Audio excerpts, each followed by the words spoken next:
What's going on, everybody? It's James, aka Striper from New England Science Channel.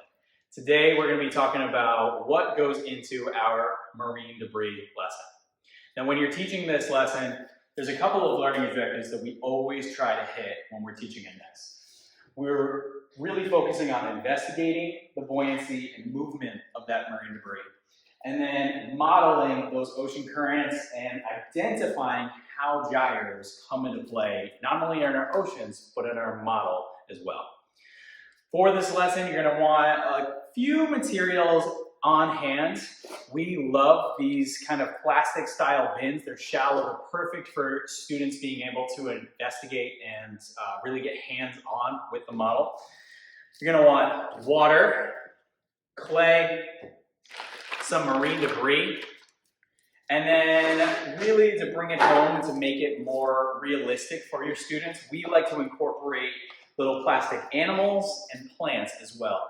Not only so that they can really envision what is going into their model, but also so they can just let those creative juices flow.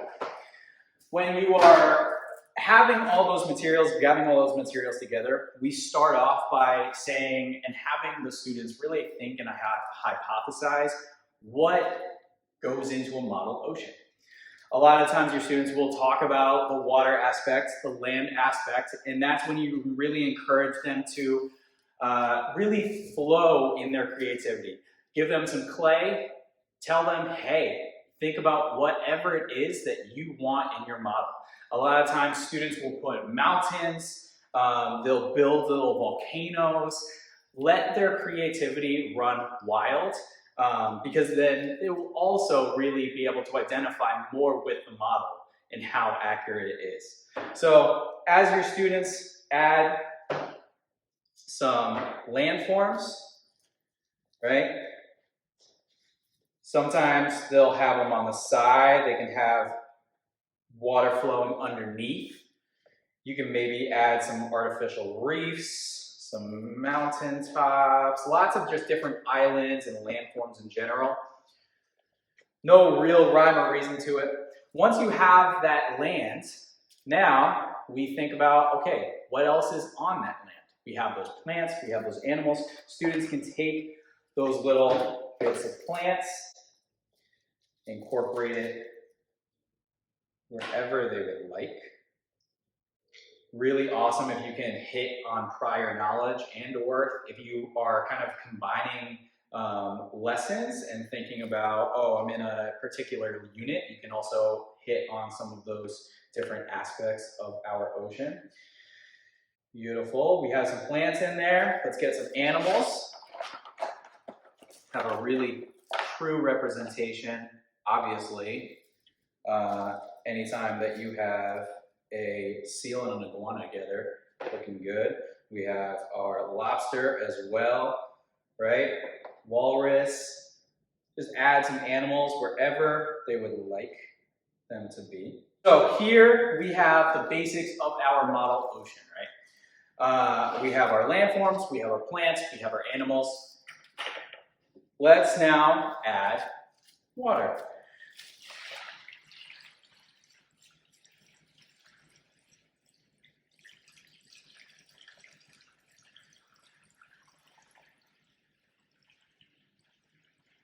As we add our water, you can encourage your students to think about where that movement of water is occurring. As you're pouring it in, see if they can right off the bat identify where some of those currents are. Once you have water in the bin, you can take either a spoon or a straw, and you can really start generating and experimenting with some different styles of currents, right? So we can add some deep water currents. You can add some wind currents. And they can start to think about, okay, where do these currents move in our ocean? What does our model ocean look like? It's usually at this point that we start identifying with the students, okay, this is great, right? We have water, we have land, plants, animals, but where's the human element?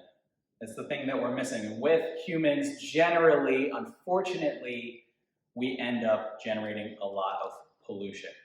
So adding that human element, we usually say and let them know, hey, think about where humans live and where their trash usually ends up, right? So sometimes they'll add it onto lands, right? A spoon on lands, we can add it into the water. Just wherever, again, allowing their creativity to run wild, but also allowing them to flow through some of their own experiences, right? Some of their, I've seen trash here, I've seen trash there. Allow them to bring that into the model. All right, we have some trash. I'm gonna add maybe 1 or 2 more pieces, right? Lots of different examples of marine debris, right? We have floating debris, sinking debris, flinking debris. And now that we have our human element into our model ocean, we can really start to talk about, okay, how do these gyres affect this marine debris? We go back with our trusty tools of science. We have our spoon and our straw. We can add in these currents. As you talk about gyres, you can talk about, okay, where would these gyres most likely be? And then you can start to observe, how is this marine debris moving? What is happening? Is it getting stuck on land? Ooh, or is it starting to break off and entering into a gyre? Is it getting pulled around certain landforms? Is it starting to affect some of those plants and animals, right? Allow your students to really hone in on and think about where these currents are and how they are affecting the marine debris. Usually, once you get to this point, a lot of your students are kind of, for lack of a better term, freaking out. They're starting to think about, whoa, this is a big problem, right? How do we solve it? And that's the next step, where we can kind of talk about and transition to, all right, this is the problem we have on hand. What are steps that each one of you and I, as well as the rest of all of us, can take to mitigate and solve this problem? I hope this helps. Looking forward to see how you teach it in your lessons and your classrooms as well. Thanks so much.